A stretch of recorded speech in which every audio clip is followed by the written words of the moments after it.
खाद्य सुरक्षा भोजन लोगों की एक आधारभूत आवश्यकता है। यह दैनिक गतिविधियां संपन्न करने के लिए ऊर्जा प्रदान करता है। जिन लोगों को भोजन नहीं मिलता, उन्हें खाद्य सुरक्षा का अभाव है। इन लोगों में से अधिकतर आर्थिक रूप से कम विकसित राज्यों से संबंधित हैं। सभी लोगों को भोजन उपलब्ध कराने के लिए सरकार ने राष्ट्रीय खाद्य सुरक्षा प्रणाली की रचना की। इसके दो घटक हैं, एक बफर स्टॉक और दो सार्वजनिक वितरण प्रणाली यानी PDS. Food corporation of India यानी एफसीआई सरकार द्वारा घोषित न्यूनतम समर्थन मूल्यों यानी एमएसपी पर किसानों से खाद्यान्न की अधिक प्राप्ति एवं उसके भंडारण की व्यवस्था करती है, जबकि ग्रामीण क्षेत्रों के निर्धन लोगों के लिए सहायकी प्रदान किए गए मूल्य पर खाद्यान्नों का वितरण सार्वजनिक वितरण प्रणाली द्वारा किया जाता है। सरकार किसानों को वित्तीय लाभ प्रदान करने के लिए कृषि उपकरणों, उर्वरकों, जल और विद्युत पर सहायकी प्रदान करती है। हरियाणा और पंजाब जैसे कुछ राज्यों में गेहूं और धान की फसलों और उन पर प्राप्त होने वाले न्यूनतम समर्थन मूल्यों के लिए ही अधिक उगाया जा रहा है।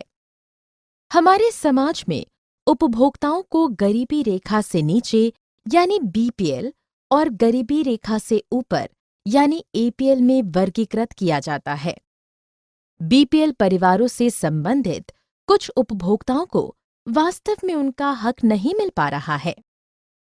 यदि सरकार उपयुक्त कृषि अवसंरचना ऋणों की सुविधा उपलब्ध कराती है और फसल उत्पादन बढ़ाने के लिए नई प्रौद्योगिकी के प्रयोग को बढ़ावा देती है और खाद्यान्नों के उचित भंडारण की व्यवस्था करती है, तो प्रत्येक जिला और ब्लॉक को खाद्यान्नों के पैदावार में आत्मनिर्भर बनाया जा सकता है।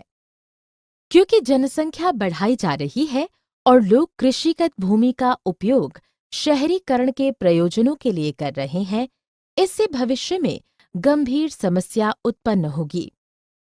बड़े किसान जल गहन फसलों का उत्पादन करने के लिए अधिक से अधिक भूजल निकालने हेतु नलकूपों का अत्यधिक उपयोग करने के लिए निःशुल्क विद्युत का दुरुपयोग कर रहे हैं। कृषि पर वैश्वीकरण का प्रभाव। वैश्वीकरण इस विश्व के लिए नया नहीं है, भले ही यह ब्रिटिश काल में किया गया था। भारत में मसाले और कपास उगाए जाते थे और ब्रिटेन को उनका निर्यात किया जाता था। 20वीं शताब्दी के बाद वैश्वीकरण के अंतर्गत भारतीय किसानों को विदेशी बाजार में सबसे कड़ी प्रतिस्पर्धा का सामना करना पड़ा, क्योंकि विदेशी राष्ट्रों ने अपने किसानों को उच्च सहायकी प्रदान की।